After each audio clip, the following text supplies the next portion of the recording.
दरगाह दीवान सैयद जैनुल आबिदीन अली खान ने की पत्रकार वार्ता। दरगाह मसले पर रखा अपना पक्ष। एक कब्र पूरी दुनिया के दिलों पर राज कर रही है। यहाँ से अमन चैन का संदेश दिया जाता है। देश को तरक्की की ओर ले जाना है, दावा करने वाले आपराधिक प्रवृत्ति के लोग। केंद्र सरकार इसमें हस्तक्षेप करे, देश को बांटने का काम खत्म हो।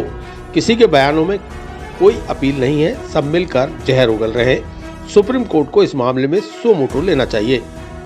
अजमेर स्थित ख्वाजा मोइनुद्दीन चिश्ती की दरगाह में संकट मोचन भगवान शिव का मंदिर होने के दावे को लेकर कोर्ट में दायर याचिका के बाद देश भर में सियासी और मजहबी विवाद खड़ा हो गया है।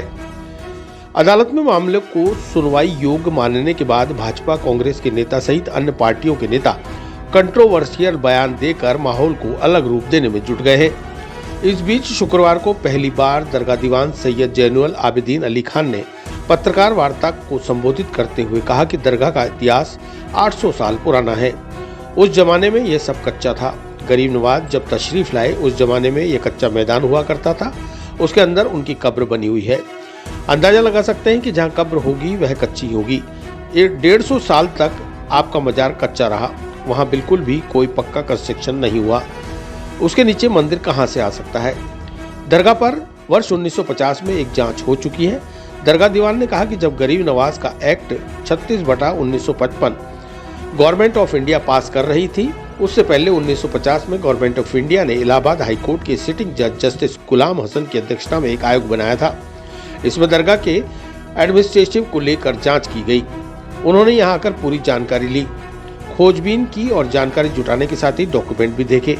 उन्होंने जो रिपोर्ट पेश की वह गवर्नमेंट ऑफ इंडिया के पास आज भी मौजूद है। दरगाह दीवान ने कहा कि अजमेर दरगाह को लेकर कंट्रोवर्सी की जा रही है। हरविलास शारदा ने किताब तो 1910 में लिखी, 1920 में पब्लिश हुई। पेज नंबर 92 पर क्लियर कट शब्द लिखे हुए हैं। पहली बात, हरविलास शारदा इतिहासकार नहीं है, वह एक एजुकेटेड आदमी थे। किताब में क्लियर लिखा हुआ है कि ऐसा कहा जाता है, ऐसा सुना जाता है। बाकी जो वादी को कहना है वह उसने कोर्ट में कह दिया। कानूनी रूप से कोर्ट के अंदर इसका जवाब देंगे। हमारा भी एडवोकेटों का पैनल है, हमारे पास भी लीगल अधिकार है। समय आने पर हम अपना पक्ष रखेंगे। सुप्रीम कोर्ट ने आज संभल को लेकर जो ऑर्डर दिया है उसे लेकर मैं धन्यवाद देता हूं। लोगों से यही अपील करता हूं कि हम लोग शांति बनाए रखें और अपनी ओर से ऐसा कोई काम नहीं करें जिससे कोई कंट्रोवर्सी पैदा हो। कोर्ट ने दरगाह में मंदिर होने वाली याचिका के मामले में सुनवाई योग्य माना है। याचिकाकर्ता विष्णु गुप्ता ने अजमेर स्थित ख्वाजा मोइनुद्दीन चिश्ती की दरगाह में संकट मोचन महादेव मंदिर होने का दावा किया है। इसको लेकर अजमेर सिविल कोर्ट पश्चिम में लगाई गई याचिका को कोर्ट ने सुनने योग्य मानते हुए सुनवाई की अगली तारीख 20 दिसंबर निर्धारित की है। इससे पूर्व 3 पक्षकारों को नोटिस जारी करने के भी आदेश प्रदान किए हैं। इंडिया के अंदर जितने भी रिलीजियस प्लेसेस एग्जिस्ट कर रहे थे, उन प्लेसेस की position after passing the act as it is रहेगी, एक्सेप्ट बाबरी मस्जिद। बाबरी मस्जिद को उन्होंने उस परव्यू से बाहर रखा। इसके अलावा समय समय पर जो हिस्टोरियन हुए हैं, हिस्टोरिकल हिस्टोरियन, उन्होंने जो अपनी बुक्स लिखी हैं इंडिया की हिस्ट्री के ऊपर, अजमेर की हिस्ट्री के ऊपर, अजमेर मेवाड़ की हिस्ट्री के कई किताबें हैं। जितने राणा सांगा जी का यहाँ पर वो हुआ, बाबर जब आया, मुगल जब आए तो वो आए 1526 के अंदर, और गरीब नवाज रहमतुल्लाह अलैह की तशरीफ आवरी हुई 1195 के अंदर। उनकी डेथ कब हुई? 1236 के अंदर। मुगल कब आते हैं? 1526 के अंदर। कितने साल का फर्क है? तो मुगलों ने यहाँ आकर के कुछ नहीं किया है। जो ये कंट्रोवर्सी की जाती है साहब मुगलों ने कर दिया या मुगलों के वंशज हैं तो उन वंशजों से बात करो। हम ख्वाजा साहब के वंशज हैं, हम अपने हिसाब से जवाब देंगे। उनके मज़ारात से यहाँ की दरगाह का कोई ताल्लुक़ नहीं है। उनके मज़ारात के ऊपर कोई नहीं जाता। ये सूफी सेंट जितने भी इंडिया के अंदर कर रहे हैं, दरगाह दिल्ली के अंदर कितनी दरगाह हैं? निज़ामुद्दीन औलिया रहमतुल्लाह, कुतुब शाह रहमतुल्लाह, नसीरुद्दीन चिराग दहलवी रहमतुल्लाह, बाक़ी बिल्लाह रहमतुल्लाह, उनके मज़ारत पे क्यों जाते हैं लोग? कर्नल जेम्स टॉड ने अपनी किताब के अंदर लिखा है, वो बहुत बड़ा जासूस था अपने वक्त का, उसने लिखा है कि मैं हिंदुस्तान के कई स्टेट के अंदर जाने का मेरे को मौका मिला, लेकिन जब मैं अजमेर मेवाड़ स्टेट के अंदर गया तो मैं वहाँ क्या देखता हूँ कि एक कब्र लोगों के दिलों के ऊपर हुकूमत कर रही है। किताब में लिखा है उसमें। और आज क्या है, लाखों हजारों परदेसी, हर मज़हब व मिल्लत का आदमी, किसी भी धर्म का वो मानने वाला हो, वो आता है यहाँ पर। टिंकू अब्दुल रहमान जो मलेशिया का किंग था, 1962 के अंदर उसको वहाँ पर सपना आता है, ख्वाब आता है, उसको कोई परेशानी थी। उस परेशानी को लेकर के अब अजमेर की दरगाह उसको दिखाई गई कि वहाँ जाओ, वहाँ जाकर मांगो। तो उन्होंने पंडित जवाहरलाल नेहरू जो थे उनको मैसेज किया, यहाँ इंतज़ाम हुआ। नसीरुद्दीन जो फिल्म एक्टर है, उसके बाप आले मोहम्मद शाह यहाँ पर नाजिम थे, यूपीएससी से फर्स्ट नाजिम वो बने थे। उनको यहाँ मैसेज हुआ, वो बाकायदा यहाँ पर आए, यहाँ रिसीव किया, दरगाह शरीफ में गए, फतह पढ़ी, जो भी उनको अपनी रस्म करनी थी वो करी।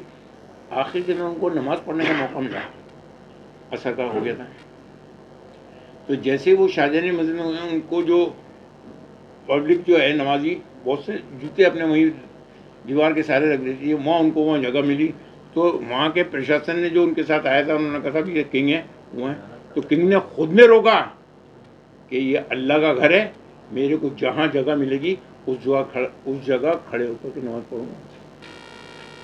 जूतों की उन्होंने परवाह नहीं की।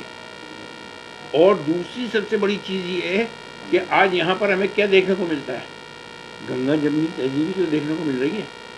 अमन शांति का ये वो गहवारा है कि यहाँ से हमेशा शांति का पैगाम मिला है।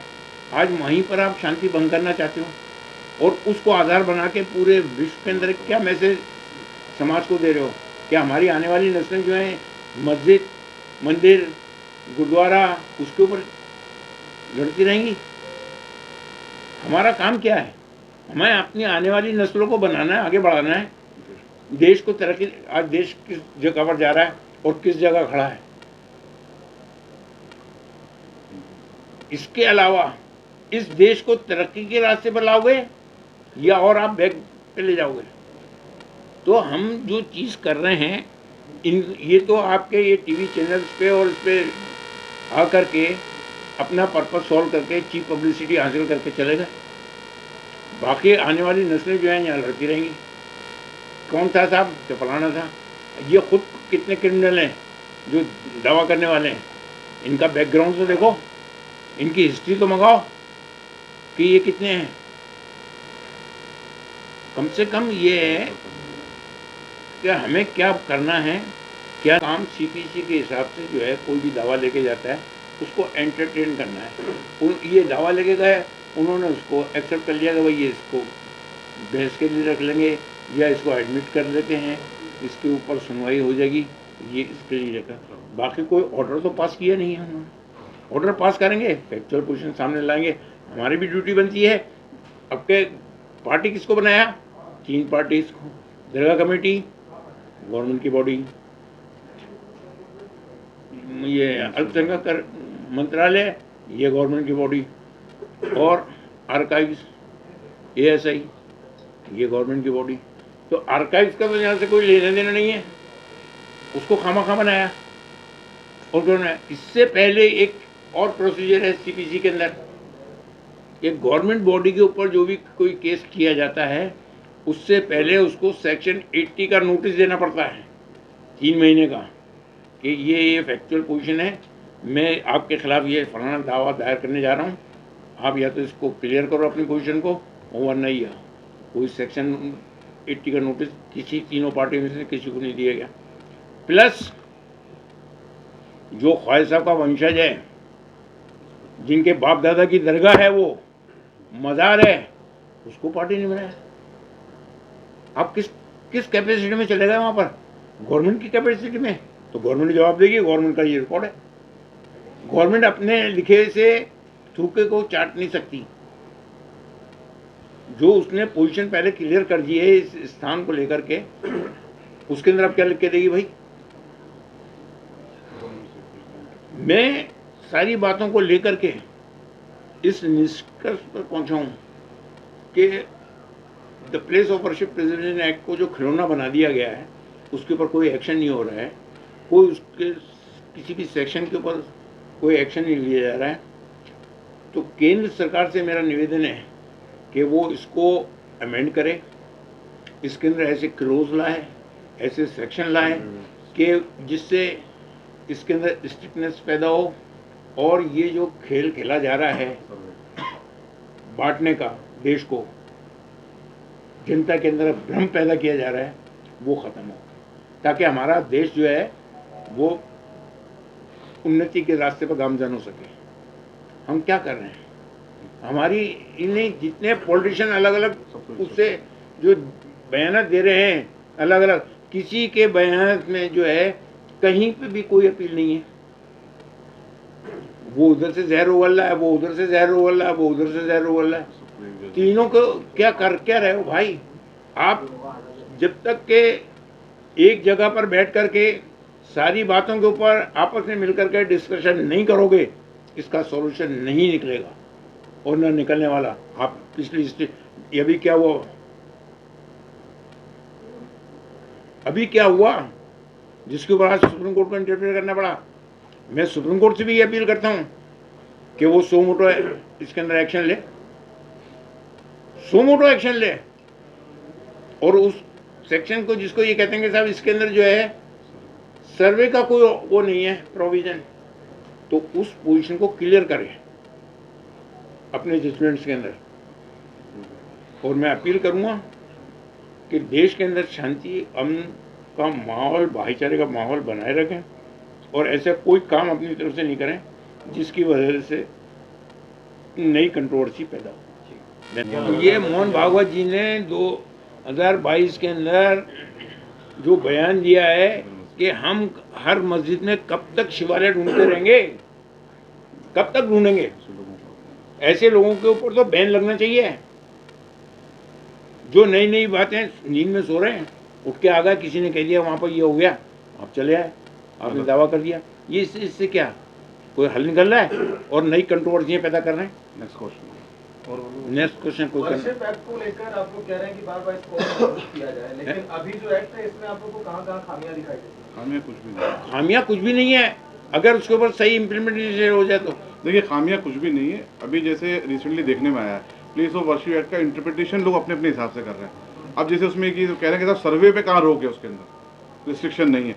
तो हम चाहते हैं कि अगर कोई ऐसी कमियां निकल रही है और ऐसा रास्ता निकल गया, जैसे बीच में सुप्रीम कोर्ट का फैसला आया था, उसको बुनियाद बना के लोग बाग सर्वे की एप्लीकेशन लगा रहे हैं, तो हम चाहते हैं कि सुप्रीम कोर्ट से भी हम अपील कर रहे हैं कि वो भी सो मोटो एक्शन लेकर के इस पोजीशन को क्लियर करें। और भारत सरकार जो तमाम पॉलिटिकल पार्टीज है, क्या आरोप प्रत्यारोप ना लगाएं, एक साथ बैठें। ये बहुत सीरियस इश्यूज हैं। आज इस दरगाह का नंबर है, कल किसी दूसरी जगह का नंबर, कल किसी तीसरे धार्मिक स्थल का नंबर आएगा, तो ऐसे लोगों को रोकना जरूरी है। सर्वे की परिस्थिति क्या किया जा रहा है? वो उस वक्त पढ़ के बताएंगे साहब उन्होंने ऑर्डर क्या पास किया है, अभी एडवांस में कैसे बता दें? भाई, कानूनी प्रक्रिया का जवाब कानूनी प्रक्रिया से दिया जाएगा। मतलब ये बयानबाजी जो लगातार हो रही है, जैसा कि आपने भी कहा, जहर उगल रहा है, तो जल्दबाजी नहीं है? 20 तारीख का इंतजार। ये जल्दबाजी भी है और बगैर सोचे समझे, बगैर पढ़े हुए, बगैर जानकारी में एक्चुअल पोजीशन लिए हुए आप बयान दे रहे हो। कल हमने बयान देखा उसको। गवर्नमेंट ऑफ इंडिया को पार्टी बनाया है तो ये गवर्नमेंट ऑफ इंडिया के डॉक्यूमेंट है, मेरे तो है नहीं। गवर्नमेंट ऑफ इंडिया इसके अगेंस्ट में जाके अपना सुखवा चाट लेगी। कल हमने देखा एक माननीय मंत्री जी का बयान था, उनको ये नहीं मालूम कि ऑर्डर हुआ नहीं हुआ। वो कह रहे थे, बकायदा ऑफिशियल उनका स्टेटमेंट है मीडिया पे कि साहब सर्वे का ऑर्डर हो गया तो क्या एतराज? अरे कहाँ ऑर्डर हो गया? आप क्यों भ्रमित कर रहे हैं देश में? अभी कोई ऑर्डर नहीं हुआ है। अभी सिर्फ कंसल्टिंग पार्टीज को नोटिस जारी किया है, तो न्यायालय ने सुनवाई हेतु निहित किया, लेकिन एक जिम्मेदार पद पे बैठे हुए लोगों को मालूम ही नहीं नीचे ऑर्डर हुआ या नहीं हुआ। ये हमारा कहना है। इसलिए दीवान साहब को सामने बैठना पड़ा कि आवाम में गलत मैसेज ना जाए, क्योंकि हमारे पास कल से बहुत फोन आ रहे हैं कि सर्वे का ऑर्डर हो गया। कोई ऐसा ऑर्डर नहीं हुआ अभी। अच्छा, विष्णु गुप्ता जो याचिका